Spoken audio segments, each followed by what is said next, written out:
Greetings business law enthusiasts. Selamat datang di BLS Alumni Insight. Perkenalkan, aku Rudolf Edward Satria Jala Setianto akan menemani kalian sebagai moderator pada kegiatan kali ini. Dan tentunya aku nggak sendiri.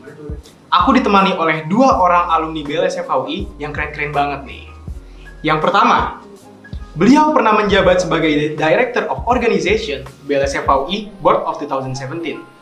Dan beliau juga pernah bekerja sebagai Associate di Meli Darsa & Co. Tanpa berlama-lama lagi, langsung saja nih kita kenalin ke kalian. Beliau adalah Bang Bintang Aprilio. Yeay, halo Bang Bintang. Pasti dong kita Bang. Bang Bintang, kita nggak sendiri nih Bang. Kita ditemani juga nih oleh alumni kita yang kedua. Nah, alumni kita yang kedua, beliau pernah menjabat sebagai Bendahara Keuangan BLS FHUI Board of 2017. Dan saat ini, beliau tengah bekerja sebagai Associate di Karna Partnership. Langsung saja nih kita kenalin ke kalian. Beliau adalah Mbak Giani Virginia Rajab. Yeay! Halo Mbak Giani. Apa kabar nih Mbak? Baik. Oke. Bang Bintang, apa kabar? Alhamdulillah baik. Mbak Giani apa kabar? Baik. Oke, aku sebelumnya mau berterima kasih sih kepada Bang Bintang sama Mbak Giani nih yang mau nyempet-nyempetin hadir pada acara BLS Alumni Insight kali ini. Padahal aku yakin sih, baik Bang Bintang sama Mbak Giani banyak nggak sih kesibukannya? Corporate lawyer harus sibuk dong, ya nggak sih? Ya, selalu lah kasih waktu sedikit buat BLS. Oke. Love BLS ya, forever. Yes. Iya. Love BLS, love. Oke. Oke, Bang Bintang, Mbak Giani. Sebelum kita masuk ke pertanyaan, aku mau ngasih tauin dulu nih ke teman-teman kita. Karena masih banyak sebenarnya teman-teman kita yang nggak paham. Apa sih BLS Alumni Insight? Oke, jadi teman-teman, BLS Alumni Insight merupakan sebuah program kerja dari Divisi Alumni and Public Relation BLS FHUI yang bertujuan untuk berbagi pengalaman alumni BLS FHUI yang telah memasuki dunia kerja. Nah, pada kesempatan kali ini, BLS Alumni Insight mengangkat tema Learning from the Experience Corporate Lawyer. Tema ini diangkat dengan tujuan agar teman-teman yang memiliki ketertarikan di dunia hukum bisnis, terutama ya yang pengen menjadi corporate lawyer, itu bisa menambah wawasannya lebih luas lagi terkait dunia hukum bisnis dan profesi corporate lawyer. Gitu abang mbak teman-teman ya. Mantap.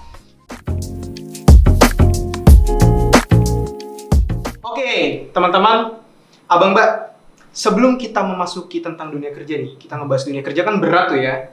Kita mau ngajak Bang Bintang sama Mbak Giani ngebahas nih tentang masa-masa di FHUI. Bernostalgia terlebih dahulu, oke? Siap Bang Bintang? Siap. Mbak Giani? Oke, gaster teman-teman ya. Oke, Bang Bintang, Mbak Giani, aku mau nanya ke Bang Bintang dulu deh. Kalau Bang Bintang, itu kan pernah menjabat ya Bang, sebagai Director of Organization BLS FHUI Board of 2017 nih Bang. Nah, yang menjadi pertanyaan, apa sih yang melatar belakangi dan membulatkan tekad Bang Bintang akhirnya maju menjadi WDE di BLS FHUI? Kan pusing tuh Bang, jadi staffnya udah pusing gitu loh. Gimana tuh Bang? Oke, jadi balik lagi sedikit, gue tuh pertama kali kan staffing di External Relations and Affairs. Kemudian di tahun kedua gue berpikir pengen berkontribusi di tempat lain, tapi masih di bawah naungan organisasi. Ya, makanya akhirnya gue memutuskan untuk maju jadi Vice Manager di Internal Relations and Affairs seperti itu.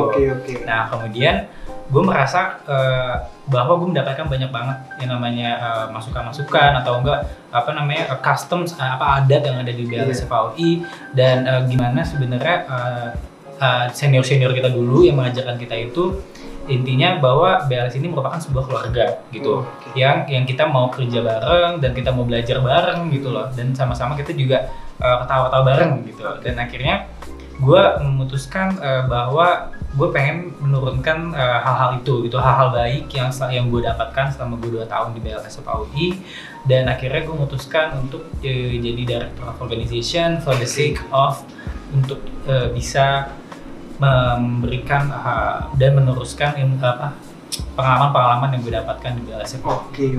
Berarti di samping kayak abang udah happy nih ada di BLS gitu ya, tapi abang juga pengen nih nurunin happy-happynya abang gitu kan, sukacitanya gitu, kayak seru-seruannya BLS tuh ke teman-teman gitu. Pengen diturunin lagi gitu ya. Bener banget, karena yang namanya kita kan kalau misalkan kuliah kan udah stres ya sama kuliahnya kayak gitu kan. Tugas banyak ya.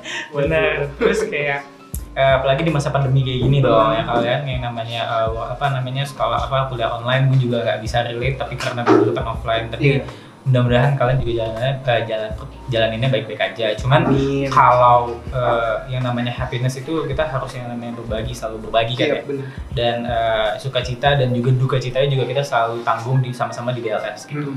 Nggak selalu kita mendapatkan hal-hal yang mendapatkan pengalaman-pengalaman baik gitu di BLS. Banyak juga hal-hal buruk tapi kita selalu itu atasin bareng-bareng. Itu yang membuat kita kekentalan keluarganya tuh luar biasa. Wow, berarti kayak walaupun susah tapi susahnya bareng-bareng gitu ya. Itu sih emang berasa banget di BLS tuh kayak gitu ya. Susah senang bersama. Yoi teman-teman tuh. Nah kalau dari Mbak Giani sendiri, Mbak Giani kan juga menjabatnya di board yang sama ya Mbak, sama Bang Bintang nih, 2017 ya. Betul. Nah kalau Mbak Giani sendiri itu menjabat sebagai bendahara keuangan nih teman-teman. Nah kenapa tuh Mbak mau jadi bendahara keuangan BLS FHUI? Pusing Mbak, iya nggak sih? Banyak banget kan duit BLS tuh. Bisa. Sebenarnya alasan aku join kepengurusan lagi di BLS itu karena aku ngerasa di tahun pertama itu aku belum cukup puas gitu. Aku masih pingin kontribusi, aku masih pingin belajar di BLS. Jadi itu sih alasan kenapa aku pingin join PI gitu waktu itu di BLS. Lalu kenapa financial treasurer? Karena aku ngerasa aku waktu itu punya pengalaman gitu, aku pernah jadi staff sebagai bendahara dan juga sebagai PJ sponsorship gitu di kepanitiaan. Jadi aku rasa aku bisa kontribusi tadi dan juga bisa bisa helpful di BLS gitu sebagai financial treasurer. Jadi kayak Mbak ngerasa pengen gue masih pengen nih have fun di BLS dan nyari ilmu lagi di BLS ya. Iya, karena walaupun aku jadi bendahara kan aku masih bisa ikut kayak workshop. Bener. Workshopnya banyak loh BLS ya. Iya. Bener. Jadi sedikit tambahin dari si Giani sama yang dulu bilang, sebenarnya tuh apa yang kita lakukan dan kita kontribusikan di FHUI, apa kepanitiaan yang udah kita ikutin, itu tuh bener-bener membentuk sebenarnya kepribadian kita tuh kayak gimana gitu di FHUI gitu. Jadi ketika misalkan kalian pernah diberikan delegate untuk menjadi bendahara atau enggak untuk ngurusin keuangan, itu track record-nya akan terus kayak gitu tuh, image-nya tuh. Jadi terkenal sama seangkatan, oh nih anak jago bendaharanya gitu, atau nih anak jago public relations-nya gitu, atau nih anak jago untuk jadi legal officer misalkan kayak gitu kan. Relation officer, legal officer. Relation ya mohon maaf ya. Iya kayak gitu tuh. Jadi tuh emang sebenarnya tuh hal-hal kecil yang udah kalian bentuk di FHUI itu tuh akan membawa kalian tuh ke atas seperti apa gitu. Seiring jalannya waktu. Karena FHUI networkingnya kencang banget ya nggak sih? Betul sekali, betul. Wow, makanya berorganisasi dengan bagus gitu itu bisa membuka peluang kita lebih besar lagi gitu kan, selain untuk berkembang dan memperluas networking gitu. Betul. Wow, oke. Aduh teman-teman ya, baru awal-awal nih udah mulai pusing nih ya. Bahasannya ternyata banyak banget gitu ya tentang BLS. Oke, Bang Bintang bagian nih, aku mau lanjut lagi nih ke pertanyaan terakhir di sesi University Life nih. Nah, tadi kan kita udah banyak tuh ngebahas tentang keseru-keseruan ya teman-teman ya. Tapi di samping keseruan-keseruan yang ada di BLS FHUI, apa sih manfaat yang dirasain nih dari berorganisasi di BLS FHUI? Mungkin kan tadi udah diceritain sedikit ya, tapi mungkin disampaikan lebih banyak nih biar teman-teman semakin paham gitu. Apalagi yang pengen join BLS gitu. Mungkin aku start ke bagian ini lagi deh. Gimana Mbak? Manfaat yang aku dapetin selama di BLS tuh banyak banget sebenarnya. Kalau boleh aku sharing dikit, ada pengalaman dimana aku ngerasa manfaat BLS tuh bener-bener berasa nyata dan langsung. Itu ketika aku itu sempat ikut legal opinion competition waktu itu. Di Atmajaya aku jadi representative BLS FHUI. Dan kenapa aku bilang itu sangat berpengaruh gitu, terutama saat kerja, karena pada saat itu salah satu sponsornya itu adalah kantor aku dulu, law firm Denton Saperpe. Nah setelah aku ikut dan alhamdulillah waktu itu aku menang, jadi itu ketika aku proses interview di law firm tersebut, aku jadi bisa jualan gitu kan, maksudnya di depan HR ya. waktu itu aku pernah ikut lomba yang jurinya adalah partner sini loh gitu. Dan waktu itu aku juga bisa berprestasi gitu. Makanya mungkin itu adalah salah satu bentuk manfaat nyata yang aku langsung dapetin gitu. Selain itu sih mungkin kayak soft skill dan wawasan yang kayak kita udah bahas tadi itu juga kita dapetin banget sih. Wow, jadi Mbak bisa dapet kerjaan ya? Iya. Bisa dibilang yang buka peluang ini dari BLS gitu ya? Benar. Wow, oke. Soon deh aku juga Mbak kayaknya. Amin. Ikut lomba-lombanya aja dulu di Iya, bener. Untuk belajarnya aja dulu. Bener. Itu open opportunities banget sih ketika aku join lomba. Banget ya? Oke. Kalau Bang Bintang sendiri gimana Bang? Mbak Giani dapat kerjaan nih dari BLS nih. Bang Bintang? Terus senyum Bang? Kalau misalkan gua dapat kasih sayang dari BLS. Waduh. Enggak. Kalau itu pasti sih jelasin. Tapi yang sebenarnya gue merasa gue dapatkan itu ketika gue kerja, karena gue kan udah 3 tahun di BLS. Mengasah yang namanya soft skill. Bener. Ya kan, jadi itu emang di bidang organisasi kita ningkatinnya soft skill, tapi kita juga banyak juga belajar dari anak-anak bidang kajian gitu kan. Nah, cuman yang gue dapetin itu gue waktu itu ikut workshop untuk bikin legal opinion juga, atau enggak contract drafting. Nah dari situ tuh yang kalau nggak salah diadain sama acara anak internal. Internal? Itu, betul. Dari pembicaranya waktu itu dari salah satu law firm juga di Jakarta, dan yang bawain itu partnernya sendiri, dan akhirnya gue bisa belajar dari situ sebenarnya. Tapi sebenarnya tuh yang gue tahu pada waktu itu, ini apa sih gitu loh, yang kayaknya cuma sebatas ilmu aja dulu gitu kan, yang kayak seakan-akan ya akan lewat aja gitu, karena kan gue nggak akan asal lagi di kuliah, sih di kampus nggak ada mata kuliah gue bikin, ada juga sih dulu ini, tapi kayak maksud gue nggak yang kayak akan menelaah lebih dalam, maksudnya itu waktu masa kuliah. Tapi begitu gue masuk dunia kerja, itu sangat-sangat kepake gitu loh. Kepake banget, iya gitu. Jadi soft skill yang ada yang dibuat di acara di BLS itu tuh membantu gue untuk bisa mengenal, dan gue juga akhirnya kayak si Giani, gue punya head start gitu loh. Untuk mengetahui sebenarnya identify kayak gini gitu untuk mengerjakan suatu misalkan katakanlah contract drafting atau agak legal opinion. Oke, jadi kita punya head start jauh lebih awal dibanding mungkin teman-teman yang lain ya. Karena kita dari BLS, dari awal tuh udah diajarin gitu. Betul. Udah banyak pelatihan legal opinion, contract drafting, dan lain sebagainya ya. Wow, seru banget gak sih teman-teman nih kita bahas masa-masa selama perkuliahan ya? Ada yang belakang bilang seru dong. Seru. Emang penonton bayaran nih ya?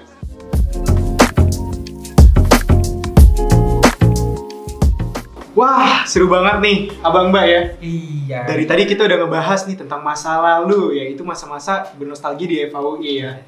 Oke, tapi masa-masa keseruan nostalgia kita sudah berakhir nih Bang. Sekarang kita mau ngebahas tentang dunia kerja. Oke. Kita langsung masuk nih di sesi work life. Pertanyaan pertama buat Bang Bintang sama Mbak Giani. Oke. Nah, ini dari teman-teman sini yang nonton, itu masih bingung corporate lawyer itu apa sih? Dan ngapain sih? Jadi boleh dijelasin nggak? Mungkin ke bagian lagi deh. Gimana sih job description dari profesi corporate lawyer? Oke. Job description dari corporate lawyer itu sebenarnya tergantung dari masing-masing law firm. Karena tiap law firm itu beda gitu. Karena ada law firm yang ada practice groupnya, ada yang kayak law firm aku yang sekarang tuh nggak ada practice groupnya. Jadi aku bisa ngerjain semua macam bidang hukum gitu. Nah, apa aja yang dikerjain itu variatif juga sih kerjaannya. Contohnya yang paling sering dilakuin corporate lawyer itu riset dari peraturan, riset dari narasumber. Biasanya kita suka telepon BKPM gitu, ASS atau kementerian. Nah, terus hal lain yang bisa kita lakuin tuh bikin legal drafting atau legal memo buat klien, karena pasti klien itu butuh insight dari kita. Misalnya contohnya ketika misalnya perusahaan asing mau establish perusahaan di Indonesia gitu. Betul. Nah, itu tuh ada peraturannya sendiri gitu, batasan kepemilikan asing berapa, terus persyaratannya itu gimana gitu, gimana cara mendirikan PT PMA. Nah, itu tuh hal-hal yang bakal kita lakuin gitu, kita akan buat dalam sebuah memo gitu. Oke. Selain itu, paling kebanyakan kita juga buat perjanjian, review perjanjian, atau yang paling sering dilakuin juga paling legal due diligence sih. Nah, yang menjadi pertanyaan selanjutnya adalah gimana sih Bang? Mungkin aku nanya ke Bang Bintang ya. Iya. Gimana sih Bang tahapan-tahapan kalau kita mau jadi seorang corporate lawyer? Oh, kalau jadi seorang corporate lawyer pasti kan harus yang namanya kita pertama kali daftar ke law firm. Betul. Gitu kan, kita kan harus persiapan yang namanya CV.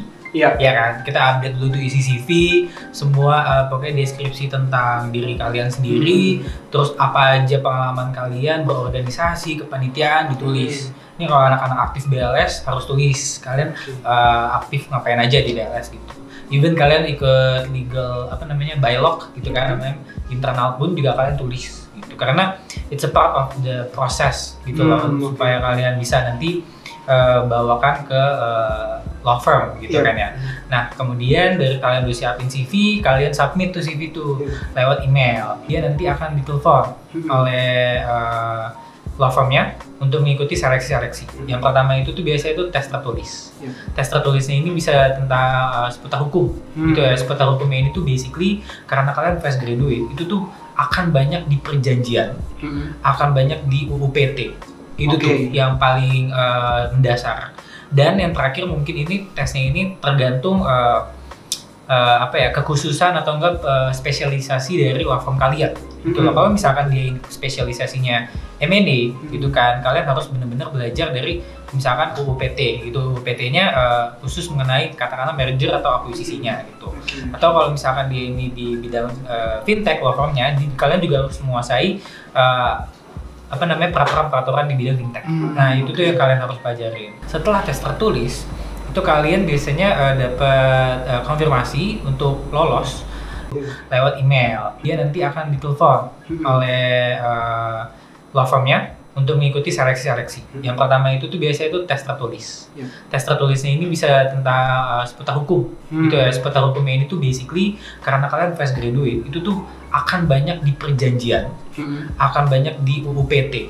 Itu tuh yang paling mendasar. Dan yang terakhir mungkin ini tesnya ini tergantung kekhususan atau enggak spesialisasi dari law firm kalian. Gitu loh. Kalau misalkan dia spesialisasinya M&A gitu kan, kalian harus benar-benar belajar dari misalkan UU-PT gitu. UU-PT-nya khusus mengenai katakanlah merger atau akuisisinya gitu. Atau kalau misalkan dia ini di bidang fintech law firm-nya, kalian juga harus menguasai peraturan-peraturan di bidang fintech. Nah, itu tuh yang kalian harus pelajarin. Setelah tes tertulis, itu kalian biasanya dapat konfirmasi untuk lolos. Kalian lolos dari tes tertulis untuk mengikuti interview.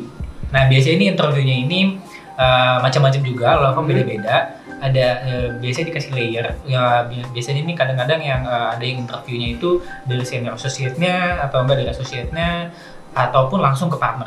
Gitu. Ini akan beda-beda gitu. Nah, cuman yang paling terakhir adalah dari interview biasanya sama partner. Nah, setelah dari interview partner, kalian nanti akan dikonfirm bahwa kalian sudah diterima di platform tersebut. Mungkin ini lanjut juga sih ke pertanyaan selanjutnya ya. Mungkin berkaitan juga dengan yang tadi kayak ilmu atau skill apa sih yang benar-benar dibutuhin gitu biar kita lolos saat seleksi di law firm gitu. Oh, ini ada dua hal yang penting sih sebenarnya. Gue ngomong yang pertama gini gitu ya. Yang pertama ini itu skill yang pertama adalah bahasa Inggris. Nah, yang namanya bahasa Inggris ini itu harus dikuasai oleh siapapun, apalagi kalian jadi mahasiswa di fakultas hukum terbaik di Indonesia. Kalian harus menguasai bahasa Inggris. Gue sebenarnya nggak pintar nih bahasa Inggris nih, cuman tuntutan kadang-kadang juga kayak tuntutan, jadi gue harus mau nggak mau belajar. Jadi bahasa kita ngomong sehari-hari bahasa Inggris yang kayak misalnya jaksel gitu kan, you know what gitu ya. Cuman kayak absolutely nggak kayak gitu sih biasanya kalau di law firm. Nah, biasanya kalau di law firm itu akan ada bahasa-bahasa hukum baru yang bahasa Inggrisnya yang kita kayak ini cara bacanya gimana nih? Udah advance banget gitu ya, Bang? Kayak tahu ini vocab apa gitu kan. Sampai Google Translate dulu gitu kan. Kita memahami diri sendiri dulu kan. Nah, dari situ gue akhirnya belajar bahwa penting banget bahasa Inggris gitu.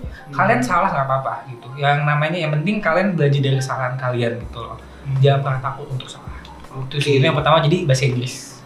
Yang pertama tuh teman-teman ya, harus jago bahasa Inggris nih, baik writing, speaking, dan lain sebagainya. Yang kedua apa tuh kira-kira Mbak Giani? Yang kedua, menurut aku tuh basic legal knowledge atau Legal knowledge, ilmu hukum dasar. Tadi sebenarnya udah sempat di-mention sih sama Bang Bintang. Mungkin aku mau nambahin aja.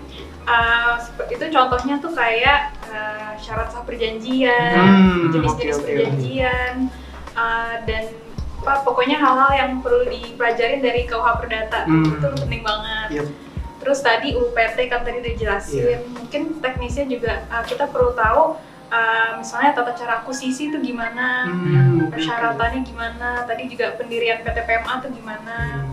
Terus mungkin yang terakhir tentang jaminan tuh juga suka keluar nggak sih? Aduh, iya tuh. Aduh, bener banget sih ya, jaminan juga. Benda-benda apa aja bisa dijaminin, gitu-gitu sih itu sering keluar di fidusia gitu-gitu ya? Iya, hak tanggungan gitu. Perikatan khusus kayak gitu-gitu. Aduh, mohon maaf dulu gue tuh ngambil perikatan khusus prasus ya. Nilai gue C. Waduh, ngulang dong Bang ya? Enggak dong, enggak ngulang dong. Oh iya, Cing, yang ngulang. Iya, cuma nih kayak itu salah satu mata kuliah nilai gue yang paling jelek sih. Gitu. Tapi dari situ gue belajar bahwa itu penting guys. Ya jangan lupa belajar perikatan, perjanjian. Karena biasanya nih kayak ada soal kasus tes tertulisnya nih. Ini dia nyeritain sebuah kasus, pertanyaannya apakah syarat sah perjanjiannya fulfill gitu ya, fulfill atau enggak gitu, terpenuhi atau enggak gitu. Intinya kayak gitu sih. Itu kalian harus benar-benar belajar dari perjanjian dan perikatan. Berarti ilmu-ilmu perdata gitu ya, itu benar-benar harus diserap banget ya Mbak ya? Harus. Oke, nah kalau tadi kita udah bahas nih teman-teman tentang lawyer ya, kita lanjut nih, mungkin tentang pengalaman ya. Ada nggak sih Bang Bintang sama Mbak Giani pengalaman-pengalaman yang nggak dilupain nih saat bekerja sebagai corporate lawyer? Gitu. Kira-kira gimana? Aku mau ke Mbak Giani lagi deh. Gimana Mbak? Pengalaman tak terlupakan sebenarnya banyak ya. Mungkin kalau pengalaman tak terlupakan tuh dulu sering ya begadang, pulang pagi, itu hal yang biasa. Cuman mungkin buat aku personally yang paling memorable dan sebenarnya masih ongoing sih, itu tuh klien yang aku lagi handle sekarang. Kenapa itu paling mengesankan? Karena aku tuh sekarang lagi ada klien yang merupakan penyelenggara namanya Securities Crowdfunding. Kenapa menurut aku menarik? Karena itu adalah topik skripsi aku dulu. Ya, jadi dulu ketika aku nulis skripsi, itu tuh peraturannya baru keluar gitu, POJK tahun 2018. Dan sekarang aku handle perizinan dia ke OJK langsung gitu. Jadi apa ya, aku ngerasa jadi ilmu-ilmu yang aku pakai gitu, skripsi aku kerjain waktu itu tuh benar-benar aku praktekin gitu sekarang. Jadi sebenarnya itu sih yang salah satu yang paling memorable dan aku senang banget gitu kerjainnya sekarang. Flashback juga ya Mbak ya. Aduh, dulu aku ngerjain skripsi ini, sekarang langsung ketemu prakteknya langsung nih. Oke. Kalau Mbak Giani sekarang lagi jalanin prakteknya ya, lagi mempraktekkan apa yang dulu Mbak Giani skripsikan ya. Oke. Kalau dari Bang Bintang gimana Bang? Kalau gua waktu ini tahun berapa sih, 2021 ya? Iya, 2021 nih Bang. Gua tahun 2019 I think, iya kalau nggak salah 2019 ada salah satu klien ya emang butuh finance. Jadi mereka tuh melakukan financing. Nah, gue itu salah satu associate yang sangat maksudnya yang kontributnya agak cukup besar di situ. Karena gue ikut dari awal, gue ikut drafting loan agreement, gue ikut legal due diligence-nya gitu, dan gue ikut buat security documents-nya, segala macam jaminannya. Itu gue merasa gue bener-bener belajar dari situ semua, dari awal sampai akhir tahapannya, dan even signingnya di depan kliennya juga gue ikut gitu. Jadi gue sangat-sangat berkesan. Itu sih salah satu project yang gue gak bisa lupain sih. Oke, karena alurnya cukup panjang ya Bang ya, bener-bener ikut serta dari awal project itu sampai akhir, dan ilmunya banyak banget gitu Bang yang bisa diterapin ya. Oke, wow. Teman-teman ya, capek juga nih kita ngebahas tentang work life ya. Dari tadi, aduh kayaknya dunia corporate lawyer itu cukup memusingkan ya. Maka dari itu kita minum dulu yuk, nih kopi BLS nih. Oke, Abang Mbak, dari tadi nih kita udah ngebahas tentang FHUI, kita udah ngebahas tentang BLS, kita juga udah ngebahas tentang dunia pekerjaan. sampailah kita kepada sesi terakhir, sesi ketiga, yaitu sesi games nih Bang Mbak. Nah, oke, udah ready Bang Bintang bagi ini? Ready ya? Oke. Di sesi games ini, di sesi ketiga, kita namakan sebagai Answering Assumption about Corporate Lawyer. Nah, di sini aku akan nyajiin nih sebuah papan nih. Wow. Oke. Nih teman-teman, papannya nih. Oke, jadi di papan ini itu tuh sudah ada sekumpulan stereotype yang kita kumpulin dari question box IG BLS FHUI. Dan dari beberapa pertanyaan yang paling banyak nih ditanyain sama teman-teman stereotipnya, itu udah kita sajikan di sini dalam 5 bentuk pernyataan. Oke? Nah, sekarang aku mau ngasih ke Bang Bintang dulu nih. Bang Bintang, dari 1, 2, 3, 4, 5. Abang mau milih nomor berapa dulu nih kira-kira nih? Nomor 1, karena BLS FHUI nomor 1 dia. BLS FHUI nomor 1. Number 1 ya, kita buka nih. 1, 2, 3. Corporate lawyer sering bekerja lembur. Waduh. Gimana nih Bang Bintang? Oke, sebenarnya kalau misalkan bekerja lembur itu menurut gue ya, ini adalah sebuah option gitu loh. Karena sebenarnya gini loh, setiap law firm itu kan beda-beda culture, beda-beda culture, dan kita tuh jam terbangnya juga beda-beda, ya kan ya. Ada yang law firm yang bisa yang emang kliennya itu 9 to 6 atau enggak yang kliennya itu biasanya tuh meetingnya kadang-kadang ngajak jam 7, jam 8 gitu. Yang namanya lembur itu harus kita adapt sih gitu loh. Kita harus beradaptasi dengan yang namanya lembur karena kadang juga kita kan nggak tahu ya se-urgent apa yang namanya project atau enggak pekerjaan gitu loh. So again, it's something that you have to adapt dan itu adalah pilihan lo untuk lembur atau enggak. Sebuah pilihan ya Bang, Betul. tapi kita harus beradaptasi ya. Oke. Tapi berarti valid ya Bang? Cukup valid. Cukup valid teman-teman. Oke, berarti udah pada tahu nih bekerja lembur. Sekarang ke Mbak Giani. Mbak Giani tersedia nomor 2, 3, 4, 5. Mau yang mana nih kira-kira? Aku pilih nomor 5 deh. Nomor 5 ya. Oke, kita buka ya. 3, 2, 1. Eng. Corporate lawyer memiliki income yang besar. Wow. Sorry. Gimana tuh? Sebenarnya tergantung. Walaupun memang cenderung iya, tapi sebenarnya tergantung dari masing-masing orang sih. Persepsi gaji besar itu menurut tiap orang kan beda gitu ya, value-nya. Tapi kembali lagi menurut aku kalau kita gitu sebagai fresh graduate sebenarnya yang penting itu ilmunya gitu. Jangan cari law firm yang dengan gaji paling gede atau gimana, cuman mindset kita tuh adalah kita harus cari ilmu sebanyak-banyaknya dari law firm itu, baru nanti ya income akan menyusul juga. Karena menurut aku ketika kita kerja di law firm, misalnya kita udah dapat pengalaman 4-5 tahun gitu, itu nanti eventually akan jadi bargaining position juga buat kita karena kita bisa dapat gaji yang lebih gede lagi gitu. Betul. Tapi Mbak, sekali lagi nih, corporate lawyer memiliki income yang besar berarti valid?